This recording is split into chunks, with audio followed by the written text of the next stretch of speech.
Hey everyone, and welcome back to Inside Thailand. Today's story is a tough one. It's a message I got a while back from a guy named Dave. He wasn't a scholar or a playboy. He was an American from the Midwest, a man who built a successful construction company with his own two hands. He sold it all, retired a millionaire, and decided to come to Thailand for a simple life, to find a new purpose. He ended up in the quiet beach town of Hua Hin, and for a while it felt like he found everything he was looking for: love, a family, a reason to get up in the morning. But as Dave's story shows, sometimes the things you build with your heart are the easiest to have stolen. This isn't a story about a quick scam. It's about a slow, quiet, and deeply personal betrayal that left him with his money and pride. This is Dave's story, told in his own words. Hey man, Dave here. Been watching your stuff for a while and figured I'd send this over. You asked for a real story, so here's mine. No sugarcoating. For a guy like me, my whole life was a toolbox. I started my construction company with nothing but a beat-up Ford and a handshake. For 35 years, I built it up, brick by brick, nail by nail. Every project, every contract, every late night on a site. That was my life. I was a builder. I knew concrete, steel, drywall. I knew how to fix a leaky faucet and how to manage a crew of 100 guys. I was good at it. Damn good.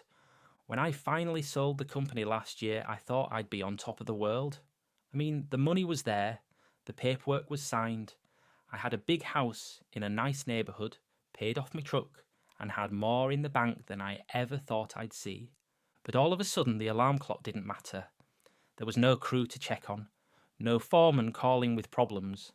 It was just me, in this big, empty house. The silence. It was the loudest damn thing I'd ever heard. My wife, well, we went our separate ways a long time ago. Kids are grown and have their own lives. We'd talk, but it was just small talk, you know? How's the weather? Yeah, I saw that on the news. There was no real connection left. I had all this money but no purpose. I'd walk through my house and just feel like a ghost. I'd sit on the porch, a cold beer in my hand, and stare at the sun setting over the houses I'd helped build for other people's families.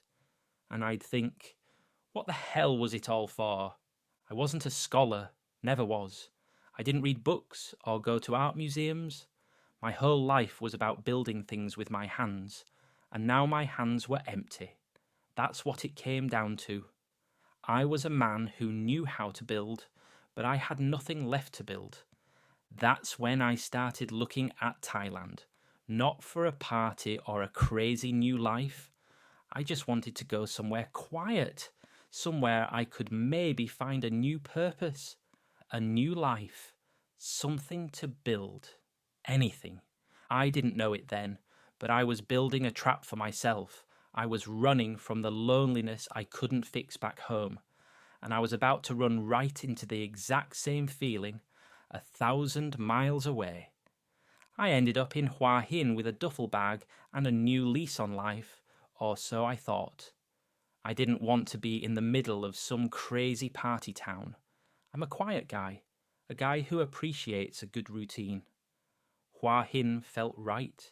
It was smaller, cleaner, had a beach that wasn't packed with drunk tourists. It felt manageable. The first few weeks were good. I got a nice little condo with a balcony close enough to walk to the beach. I had a routine that felt genuinely peaceful.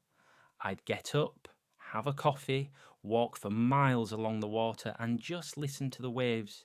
It was a hell of a lot better than the silence of my big house back home. But a guy like me, you can't just flip a switch on a lifetime of being alone. After a while, the peace started to feel a lot like loneliness again. I'd be at a coffee shop, just watching families walk by, and I'd get that same empty ache in my gut. I'm not good with people, never have been. I spent my life with men who talked about lumber prices and concrete grades, not feelings. I didn't know how to just connect. The one thing that made me feel a little less alone was a simple, everyday thing, a foot massage. I started going to the same little shop near my condo. It was just a simple, cheap place, no frills. I'd go in, sit in the chair, and for an hour I was just a regular guy. No one knew I had a pile of money in the bank. They just knew me as Dave, the guy with the bad feet who came in every afternoon. It was the only place I felt truly comfortable, and that's where I met Phai. She was a little older, about mid-40s. She wasn't loud or giggly like some of the other girls. She had a kind of quiet grace. We'd talk, not about anything deep, just about the weather, about the food, about my day. My Thai was terrible. Her English wasn't great, but we found a way to communicate. And for the first time in a long time, I felt like someone was listening. I'd never been a ladies' man. I was always too busy, too focused on work. But with Phai, it was different. It wasn't about being suave or clever. It was just easy. It was a small, genuine connection in a world that had felt so big and empty. And looking back now, I can see how dangerous that was. How hungry I was for it. I wasn't falling in love with her. I was falling in love with the feeling she gave me. The feeling of not being alone. I'd been seeing Phai for a few months when she asked me to meet her family. I was nervous as hell. I didn't know what to expect. We took her old pickup truck for a couple of hours out of Hua Hin, down some rough roads that had more potholes than pavement. We finally get to this small village. Dirt roads, simple houses. It was a world away from the condo I was living in. But the moment we pulled up, the family came out. Her parents, a couple of her siblings, some little kids running around. They were all smiles. Phai introduced me as her fan, her boyfriend. They bowed, put their hands together. I'm a guy who built things with my hands, but I swear that day they built a family around me. We sat on the porch, ate some simple food they'd made. They didn't have much, but they gave me everything they had. For the first time in a long, long time, I felt like I was exactly where I was supposed to be. I felt like I wasn't just a visitor. I was one of them. A few weeks after that, Phai and I were talking. She was quiet, a little sad. She told me she just wanted to have a small house for her and her son. Nothing big, just a place to call their own, instead of living with her aging parents. Man, that broke my heart. She wasn't asking for anything. She was just telling me a dream she had, and in my head, a light went off. This was it. This was my chance to be a provider again, to build something that truly mattered. I knew the rules here. A foreigner can't own land. So I told her, Phai, let's do it. We'll find a house. I'll buy it for you and your son. Our future. The words just came out, and the look on her face, that's what sealed it. Pure, unadulterated hope. I felt like I was Superman. I had all this money and she just needed a little bit to make her dream come true. We found a nice little house for about $50,000. It was a lot of money to me, but it was just a drop in the bucket compared to what I had. The deed was put in her name as the law required. At the time, I didn't think twice about it. Why would I? This was a real investment. This was me building something tangible with her. I wasn't just buying a house. I was buying into a family. I was buying a home. I was building a future. And in my stubborn, honest way, I thought that was enough. Little did I know I was just laying the foundation for a whole different kind of collapse. My biggest financial mistake, all wrapped up in a pretty little house with a beautiful view. And I paid for it with my own hands. The next few months were good, really good. I'd spend my time helping out with little projects on the house, painting, fixing a broken step, just small stuff, but it made me feel useful again. Then came the first big problem. One day, Phi was on the phone talking to her father and her voice was a mess. She was crying. When she hung up, she just sat there on the porch, staring at the floor. She told me their tractor was broken, their only one. It was old, had been in the family for years, and it was done for. Without it, they couldn't work the fields. The rice paddy was going to fail. She wasn't asking for money. She was just heartbroken for her family. But me, I'm a problem solver. I've spent my life fixing things. To me, this wasn't a tragedy. It was a project. This was a tangible problem I could solve. This was my chance to be a hero again. I asked her how much a new one would cost. She looked it up on her phone all teary-eyed. She showed me a picture of this brand new shiny tractor. The price tag came out to about 15,000 US dollars. My gut twisted a little, but my head was already running the numbers. I had the money. This was a family emergency. I told her not to worry. I went straight to the bank and wired the money over to her father. It felt good. That feeling of providing, of being the guy who could fix it all, that's what I lived for. A few weeks later, we went out to the village. I expected to see that big, shiny new tractor sitting in the field. But when we got there, I saw this older, refurbished one. It was painted over, but the tyres were worn and the engine sounded a little rough. I asked Phi about it. "Hey, where's the new one?" She just smiled. "Oh, the new one was too big for our fields. My father found this one. It's better for the land." And that was it. She said it with such a sweet, simple smile that I just believed her. I didn't question it. I didn't push it. I wanted so badly for her to be telling me the truth. I wanted to believe that everything was okay. Looking back, that was the first lie. The first real red flag that I just painted over with my own hands. I didn't lose $15,000 on a tractor. I lost it on the blind hope that I was part of a family that was being honest with me. And I walked right into the next mistake just like she wanted me to. After the tractor mess, things settled down. We had our routine back.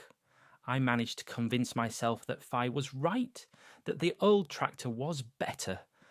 I just wanted to believe her. And in my mind, I was doing what a man does. I was providing.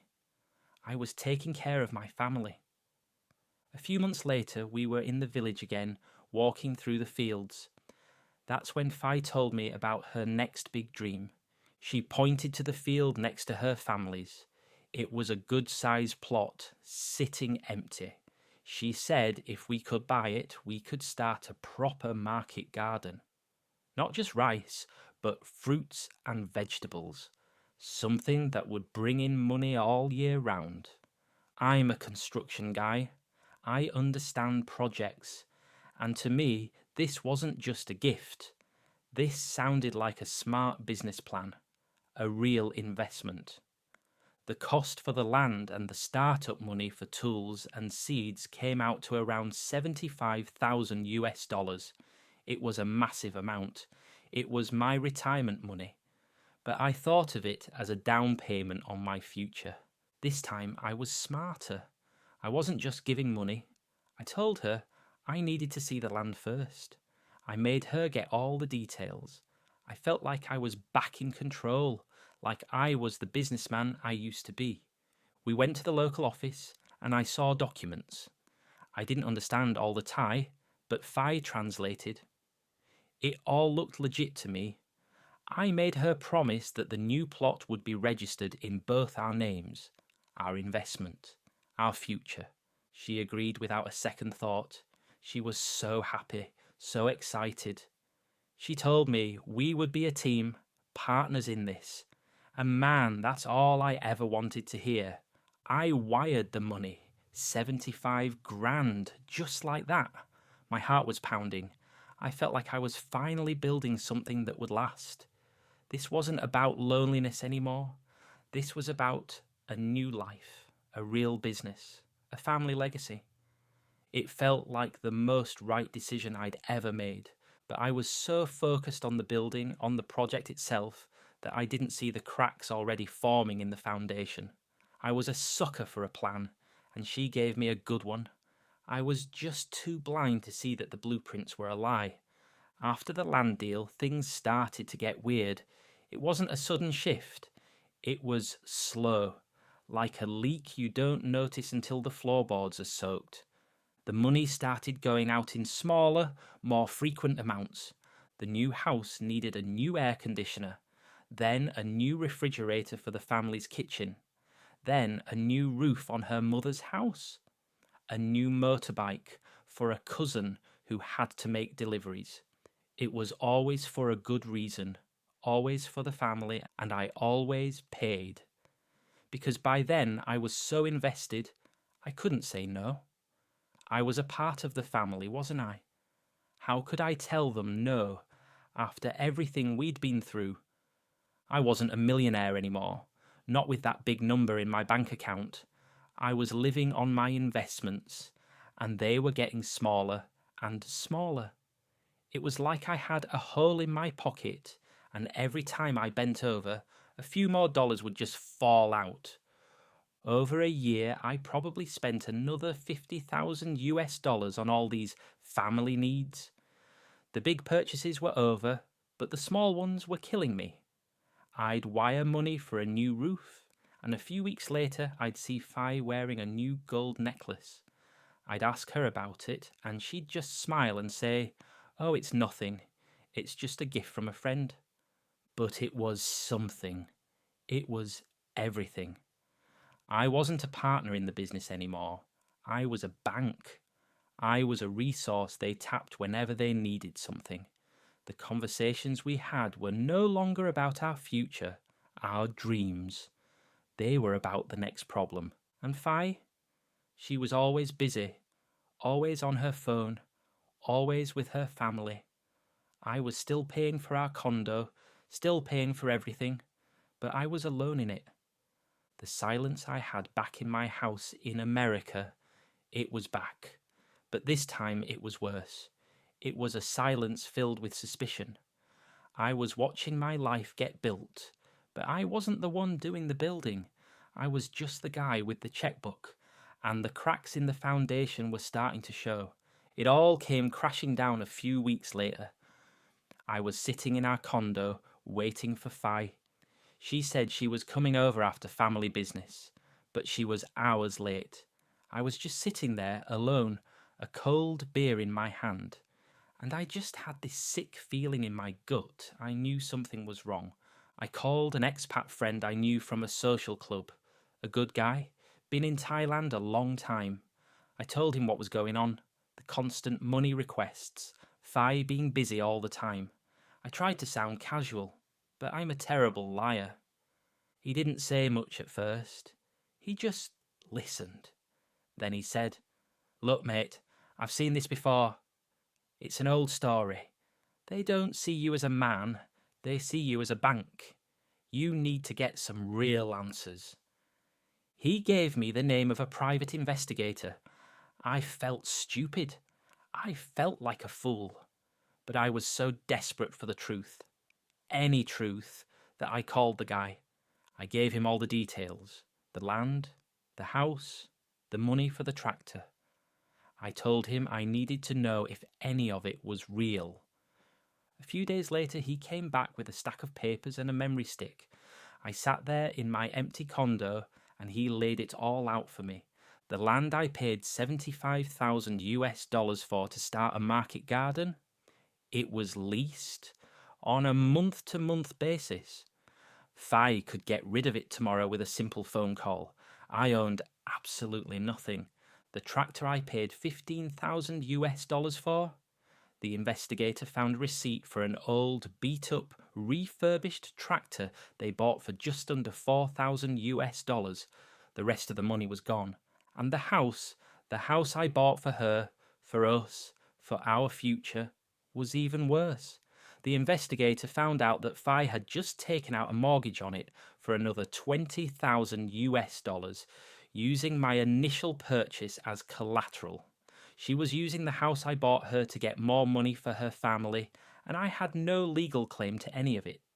But the final straw, the one that broke me completely, was on that memory stick. It was a video, probably from an old Facebook account. It was Phi with a different man. An older guy, an American, at the same resort where she first took me. The video was old, taken a year ago. It wasn't just a friend. It was clear as day. This was a blueprint. I wasn't her first, and I wouldn't be her last. My whole life with her, all the love, all the promises, it was all a project, a construction project, and I was just a contractor who got played. I called Phi and told her to come over. When she got there, she was all smiles, but I didn't smile back. I just sat at the kitchen table and I put the photos and the documents on the table. She saw them and the smile just melted off her face. I didn't yell. I didn't have the energy.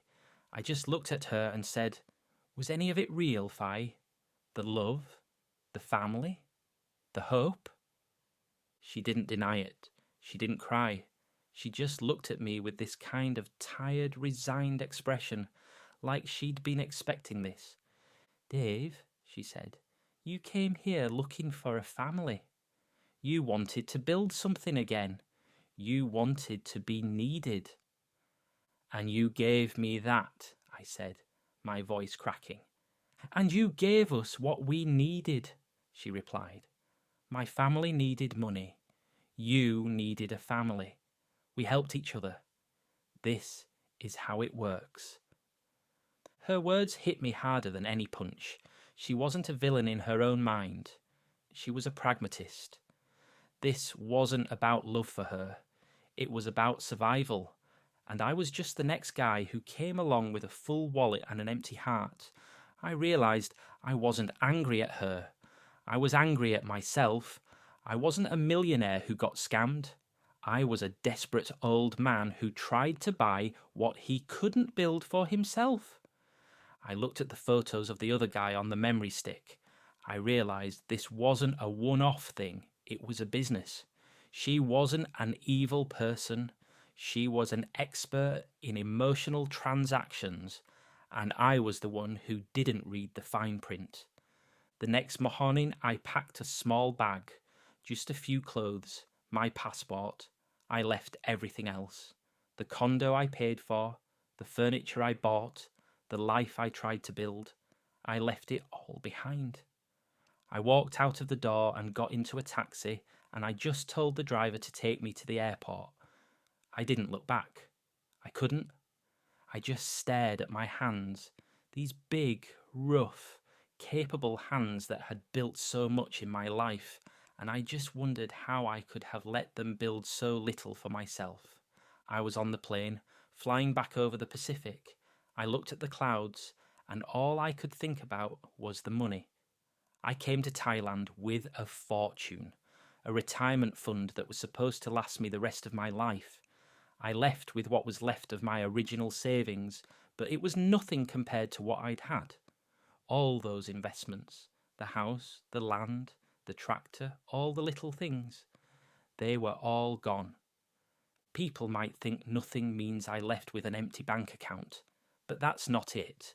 I still had money, enough to get by, but the money was never the point. The nothing was the family, the hope, the purpose, the belief that I could build a new life for myself, a life full of genuine connection and love. I came here with a full wallet and an empty heart, and I'm going back with a much lighter wallet and a heart that's still empty, but now it's also broken. The biggest scam I faced wasn't from a woman in a massage shop, it was from myself. It was the lie I told myself that I could buy my way into a family. I realised on that flight home that some things you can't build with money, some things you have to build with your heart. And mine was so closed off, so desperate, that I let someone else take the plans and build their own project with my resources. I'm back home now, and I'm still alone, but this time I'm not running from it. I'm facing it. I'm finally ready to start building something for real, not with money, but with honesty, with myself. Man, that's a tough one to hear. Thank you, Dave, for being so honest and so raw. That took some guts. A lot of people hear a story like that and think it's just another guy who got scammed. But if you listened, you know it's so much more. Dave didn't get taken for a ride by some fast-talking hustler. He got played by a woman who gave him exactly what he was desperate for. A family, a sense of purpose, a reason to get up in the morning. He wasn't a fool, he was lonely. And that's a dangerous combination out here. He came to Thailand to build a new life, and he ended up building a project for someone else. The real gut punch isn't just the money, it's the fact that he was finally happy, finally felt like a man again, and that feeling was the most expensive part of the whole deal. So what's the takeaway here? It's not that every person you meet is a liar, it's that you have to be honest with yourself. Dave thought he was an expert in building things, but he wasn't an expert in building himself up after a lifetime of work. He came here with a gaping hole in his heart, and someone was smart enough to fill it for a price. Thailand won't fix you. It won't solve your problems. And it won't give you a family. You have to find that in yourself first. And if you're not honest about what you're looking for, you might just end up paying a lot more than you bargained for. If Dave's story resonated with you, hit that like button. If you've been through something similar or have your own story to tell, leave a comment below. I read every single one. And if you want more honest, real talk from inside Thailand, be sure to subscribe. Until next time, keep your wits about you and be honest with yourself out there. Cheers.